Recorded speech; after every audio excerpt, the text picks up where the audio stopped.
kilalanin si Santa Ana Bation Aures. Si Santa Ana o mas kilala sa tawag na Diday, Luna o Naya ay dating 4th year student ng University of the Philippines, Cebu.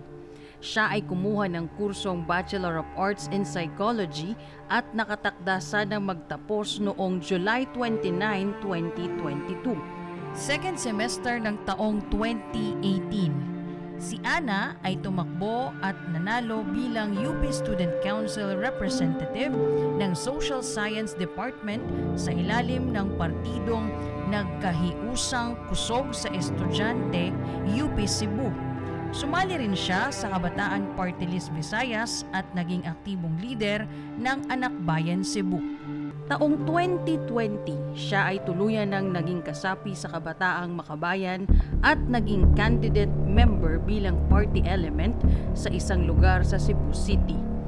Noong 2022, siya ay nakipag-ugnayan kina Ramon Patriarca alias Baste at CJ Matarlo alias CJ upang maging isang full-time NPA member. Ika-25 ng Marso taong 2022, ang grupo ni Ana ay nasangkot sa engkwentro sa sitio Malikuliko, Barangay Carabalan, Himamaylan City, Negros Occidental at narecover ng mga kasundaluhan ang cellphone na naglalaman ng kanilang video at mga larawan habang nagsasanay sa loob ng kilusan. Ika-4 ng Agosto taong 2022, dumulog sa himpilan ng pulisya ang kanyang tiyahin na si LV Bation Stucky at nagpagawa ng police report na noong April 29, 2022 ay may natanggap siya na tawag mula kay Ana na ito raw ay tuluyang naglayas at hindi na umuwi pa. Matapos ang tawag galing kay Ana, hindi na siya muling nakita o nakausap ng kanyang mga kamag-anak. Ito na pala ang simula ng kanyang tuluyang pagiging isang miyembro ng New People's Army. Siya ay nagsanay na humawak ng armas kasama ang iba pang mga kabataan sa kabundukan. Nang malaman ng pamilya ni Ana na siya ay isa ng ganap na NPA, ay dumulog sa pinakamalapit na kampo ng mga kasundaluhan upang humingi ng tulong at siya ay masagip.